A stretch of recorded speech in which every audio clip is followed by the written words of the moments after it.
언제나 필승! 네, 반갑습니다. 필승입니다. 반갑습니다. 자, 이번에 분석해드릴 기업은 테슬라입니다. 일단 얼마 전에 정확히 한국 시간으로 새벽 6시 반에, 10월 8일 6시 반에 테슬라의 주주총회가 있었습니다. 그에 따라서 제가 좀 주목할 부분이 있다는 것을 많이 느꼈어요. 그런 부분을 위주로 분석을 좀 해드리고자 합니다.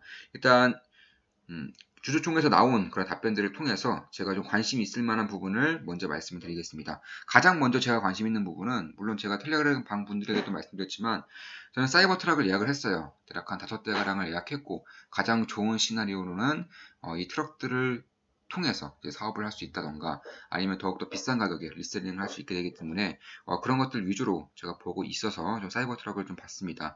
일단 내년에 생산이 시작될 가능성이 높고 제 예상대로였어요. 2023년부터 3년은 되어야지만 대량으로 2023년부터 대량으로 이제 생산이 될 것이라고 좀 나와 있습니다.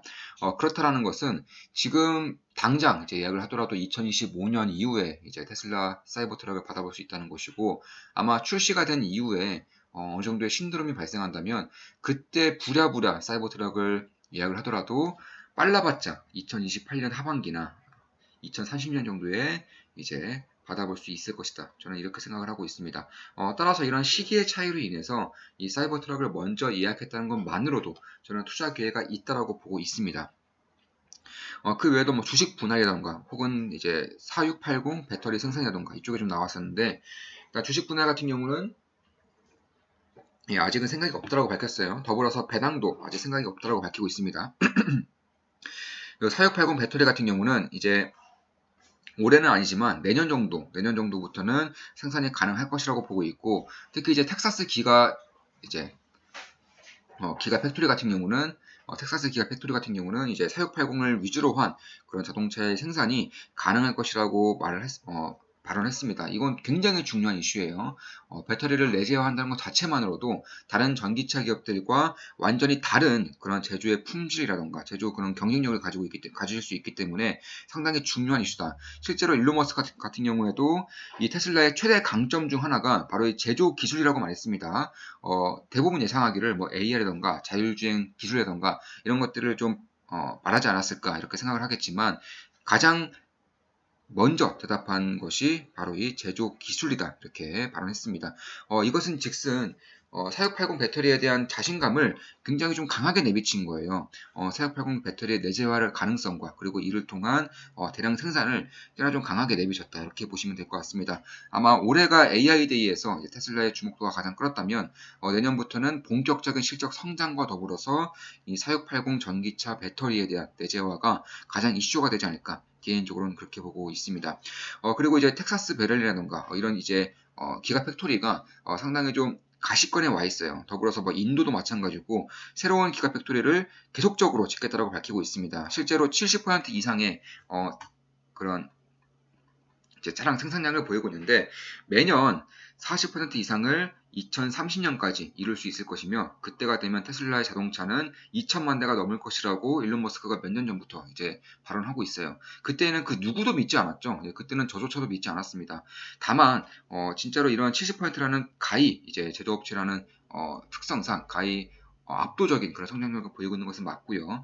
이런 추세라면 2030년 그러니까 앞으로 남은 8년 정도 9년 정도 동안 40% 정도의 성장은 꾸준히 이어갈 수 있을 가능성이 상당히 높아지고 있다는 부분도 굉장히 좀 고무적인 현상입니다. 특히 프리모트도 마찬가지고 상하이 기가팩토리도 마찬가지고 점차 이 생산량을 늘리고 있기 때문에 굳이 이제 기가팩토리를 추가적으로 공격적으로 짓지 않는다고 하더라도 충분한 생산량 증가가 있을 수 있겠고요. 기술력 증가도 있을 수 있겠죠. 더불어서 그뿐만 아니라 기가팩토리를 꾸준히 짓겠다라고 하는 것도 결국 이 경쟁 제조력을 놓치지 않겠다라는 강력한 의지다 이렇게 보시면 될 것 같습니다. 제가 또 가장 강조했던 그리고 가장 이제 주목했던 부분 중 하나가 바로 인재예요, 인재. AI 데이를 통해서 테슬라가 이제 그런 AI 와 관련된 그런 강력한 인재들을 끌어당기는 것을 첫 번째 목표로 하겠다라고 밝혔죠. 이런 것들이 점차 가시화성이 이제 높게 나오고 있어요. 실제로 AI 데이 이후에 가장 뛰어난 AI 인재들이 테슬라로 몰리고 있다고 합니다. 물론 그 전에도 이 엔지니어들, 특히 소프트웨어 엔지니어들 사이에서 1등은 테슬라였고요. 가고 싶은 기업들 1등 테슬라였고, 우리나라는 이제 이과, 이제 공대 기준으로 1등은 삼성전자죠. 문과 기준으로는 뭐 CJ라던가 네이버가 이제 뭐 1, 2등을 차지하고 있습니다. 그리고 2등이 스페이스X였는데 이런 것들이 더욱더 가속화되고 있다는 거예요. 그러니까 인재들도 부익부 빈익빈 그런 이제 채용에 있어서 그리고 지원에 있어서 부익부 빈익빈성이 꽤나 좀 강화되고 있다. 이렇게 보시면 될 것 같습니다.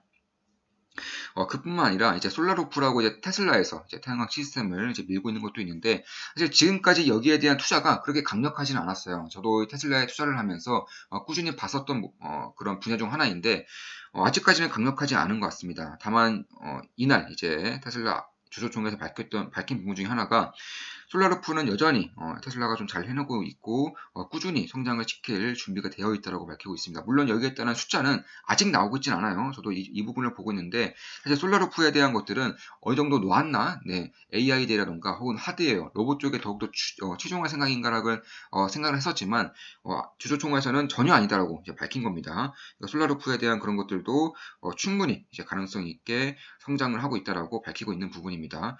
실제로 ESS 같은 부분은 삼성 SDI와 협업을 하면서 세계 1등을 차지하고 있어요. 테슬라와 삼성 SDI가 ESS 부분을 1등을 차지하고 있습니다. 그 외에도 이제 FSD 보급이라던가 혹은 자동차 보험에 대해서 시간이 꽤나 걸릴 것이지만 결국에는 이루어질 수 있다라고 이제 테슬라는 보고 있는 것 같습니다. 물론 제가 봤을 때도 그래요. 특히나 이제 얼마 전에 이제 시행되고 있죠. 운전 점수를 통해서 이 보험료 책정이라던가 혹은 FSD의 보급을 점차 차등화해서 이제 지급하겠다고 밝히고 있고, 실제로 이런 점수 시스템이 미국에서는 이제 진행이 되고 있다. 이렇게 보시면 될 것 같습니다. 그 UAM 같은 경우도 저는 작년부터 UAM에 대해서 좀 주목을 하면서 투자를 진행했었고 꽤나 큰 수익을 봤었는데, 그때도 말씀드렸지만 테슬라는 UAM에 관심이 있습니다. UAM에 관심이 있어요. 다만 지금 당장 UAM 사업에 뛰어들지 않는 가장 큰 이유는 이 배터리 때문이에요. 배터리. 지금 당장 해서는 50분 충전해서 30분밖에 못 날아요. 아예 수익성이 없다는 거죠. 배터리에 대한 가능성이 높아지면 UAM에 대한 사업 진출을 하겠다라고 꾸준히 밝히고 있어요. 저는 여기에 대한 시장 성장성도 굉장히 크게 보고 있습니다. 실제로 리포트라던가 연구 자료를 보면 2050년까지 UAM 시장 규모가 1경 원에 달할 것이다. 9천조 이상에 달할 것이다. 이런 연구 자료가 나오고 있습니다. 어마무시한 수치죠. 저는 가능할 것이라고 보고 있고, 여기에 대한 테슬라의 사업 진출이 가시화될 때쯤이면 아마4680 배터리가 꽤나 크게 이제 성장성을 보이고 있을 것이고, 그에 따라서 이제 테슬라의 이제 퀀텀 점프가 한 번 더 퀀텀 점프가 이루어질 가능성이 생각보다 높다. 이렇게 저는 보고 있습니다. 따라서 매년 71%씩 성장하고 있기 때문에 사실 전기차 사업만 하더라도 실적이 이미 올해 2분기부터는 완벽한 턴어라운드를 보여줬죠. 내년에는 조금 더 아니죠. 사실상 훨씬 더 괜찮은 수익을 내보일 것이다. 왜냐하면 이제 베를린 기가 팩토리도 이제 오픈했죠. 이제 며칠 전에 일반인들 상대로도 오픈을 했습니다. 완전 자율화된 그런 공장을 오픈했었고, 저도 그 동영상을 봤었는데, 사실 이 AI라던가 혹은 자율주행 기술뿐만 아니라 제조 능력에 있어서도 다른 자동차 기업들은 테슬라에게 상대가 안 된다. 저는 이런 것들을 또 한 번 느꼈어요. 영업이익률만 봐도 다 알 수 있는 부분이죠. 자동차 기업 중에 이제 가장 높은 영업이익을 내고 있는 기업 중에 하나가 바로 GM인데 영업이익률이 9%가 안 돼요. 9.2%, 많아봤자 9.2%고 평균적으로 9% 내외입니다. 현대차는 5.2%죠. 그런데 테슬라 같은 경우는 25%를 넘어서고 있습니다. 아예 상대가 안 되는 거예요. 테슬라가 가격을 10%만 혹은 20%만 내려도 현대차 같은 경우에는 상당한 영업이익에 타격이 있을 수밖에 없다. 이렇게 보시면 될 것 같습니다. 따라서 현금 흐름이 계속 또 좋아지고 있고요. 지금도 마찬가지고 미래에도 마찬가지고 전기차 부분에서는 테슬라가 항상 1, 2등을 차지할 겁니다. 현재는 모델 3이고 이제 내년에는 모델 Y에 대한 그런 투자를 늘리겠다고 밝히고 있는 만큼 이러한 다양성에서도 이제 테슬라를 이길 수 있는 기업은 점차 사라지고 있다. 저는 개인적으로는 그렇게 보고 있습니다. 물론 저는 작년부터 테슬라에 대한 영상을 20번 이상 찍어드리면서 그때까지 지금까지 상당히 큰 이제 테슬라의 주가 상승이 이루어지고 있고 저 역시나 꽤나 크게 수익을 봤지만 그 중간중간에는 부정적인 얘기도 좀 말씀드렸어요. 공개적으로도 말씀드렸는데 결국에는 이런 부분에서 이런 부분에서 이제 테슬라에 대한 부정적인 얘기를 말씀드렸습니다. 물론 그때는 저는 텔레그램 방을 통해서도 제가 왜 테슬라를 부정적으로 보는지에 대해서 좀 자세하게 이제 분석을 해드렸었고, 역시나 제 예상이 맞았었습니다. 그리고 제가 이제 다시금 이제 들어갈 때에는 테슬라에 대한 주가 방향성, 무엇보다 실적이 실제로 플러스 전환이 되면서 저는 이 부분에 대한 더욱더 큰 확신을 했었던 겁니다.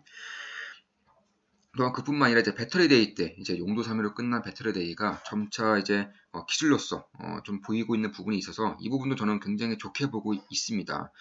특히 다른 자동차 기업들, 특히 라이드를 생산하고 있는, 라이드를 활용하고 있는 자동차 기업들이 여전히 테슬라의 자율주행 기술을 뛰어넘지 못하고 있어요. 자율주행의 핵심은 데이터의 양입니다. 데이터의 양이 가장 중요하기 때문에 아무리 라이드를 달았다 한들 혹은 더욱더 뛰어난 웨이모와 같이 AI 기술을 쓴다고 한들 이 데이터 양의 양 앞에서는 장사가 없는 부분이고, 특히 이제 내년부터 들어가게 될 AI 슈퍼컴퓨터를 필두로, 도조 시스템을 필두로 해서 세계에서 가장 빠른 신경망 컴퓨터를 테슬라가 보유할 것이라고 공개적으로 밝혔습니다. 이건 자신이 그만큼 있다는 거죠. 그런 부분에 대해서도 저는 이제 자율주행 기술은 이미 넘사벽이고요. 그나마 따라올 수 있는 기업이 중국 시장 한정에서 샤오펑 말고 없습니다. 샤오펑 말고는 없고, 다른 기업들은 이미 테슬라에 대한 그런 추격 격차가 점차 벌어지고 있다. 이에 따라서 이제 질문이 있었어요. 이제 자율주행 기술이 점차 벌어지게 된다면 이 AI 시스템 그리고 자율주행 소프트웨어를 다른 기업들에 리스를 할 수 있냐, 혹은 판매를 할 수 있냐, 이런 질문이 있었는데 테슬라의 답변은 리스할 수 있다. 그러니까 대여를 해줄 수 있다. 이렇게 밝혔습니다. 그러니까 소프트웨어를 대여를 해주고 그에 따른 이제 구독료를 받게 되는 구조가 되겠죠. 굉장히 좀 안정적인 캐시카우가 될 수 있는 것이고, 저는 단기적으로도 이제 테슬라의 그런 실적이라던가 혹은 사업 비즈니스가 점차 좋아지고 있음을 매우 강하게 느끼고 있는 것은 맞아요. 결국에는 좀 간단하게 다시금 핵심만 말씀드리면 2030년도까지 인도량 2천만 대는 무리 없이 달성이 될 것이다. 이렇게 보고 있고, 만약 이렇게 될 경우에는 2030년도 전후에서는 정말 테슬라의 로보택시 사업이 무리 없이 일어날 수 있어요. 여기에서 이제 소프트웨어 혹은 AI, 자율주행 AI 기술을 다른 자동차 기업에 리스를 해줄 경우 이 로보택시 안으로, 테슬라의 로보택시 사업 안으로 다른 자동차 기업들, 다른 자동차들도 같이 포함을 시킴으로써 사실상 이 우버가 꿈꾸고 있는 것들을 테슬라가 먼저 진행할 가능성이 점차 높아지고 있습니다. 특히 노동권 관련해서, 이제 노동법 관련해서 우버가 상당히 강하고 큰 장애물에 막혀 있는 상황에서는 더욱더 테슬라에 힘을 실어줄 가능성이 높아지고 있다. 이렇게 보시면 될 것 같습니다. 따라서 그런 것들을 봤을 때 지금 당장에는 배터리가 너무나 부족하고, 만약에 테슬라가 원하는 그런 규격의 배터리를 생산할 수 있는 기업이 있다면 배터리를 전부 다 사겠다라고 밝히고 있어요. 다만 이러한 부분이 내년부터 혹은 내후년부터는 4680 배터리 시스템, 배터리 쉘이 이제 내재화됨으로써 어느 정도는 해결될 가능성이 높다. 특히 자동차 반도체 부분에서도 테슬라는 내재화시키기 위한 노력을 꾸준히 하고 있어요. 이번 AI 데이 때도 이제 발표를 했었죠. 이런 부분에서도 내년 하반기 정도에는 테슬라는 완벽하게 자동차 반도체 이슈, 공급 이슈에 대한 그런 회피를 완벽하게 할 수 있을 것이라고 밝히고 있는 만큼, 장기적으로 보나 테슬라는 제 예상대로, 그리고 테슬라의 발언대로 꾸준히 잘 가고 있다. 속도의 문제이지 방향의 문제는 전혀 없는 것으로 판단하고 있습니다. 자, 이것으로 방송 마치겠습니다. 지금까지 테슬라, 그리고 테슬라의 주주총회, AI 시스템, 자율주행 소프트웨어, 제조 능력이라던가 혹은 기가 팩토리, 4680 배터리 시스템, 반도체 내재화, 솔라루프에 대해서 분석을 해드렸습니다. 앞으로도 좋은 분석, 좋은 기업 분석으로 찾아뵙겠습니다. 필승이었습니다. 필승!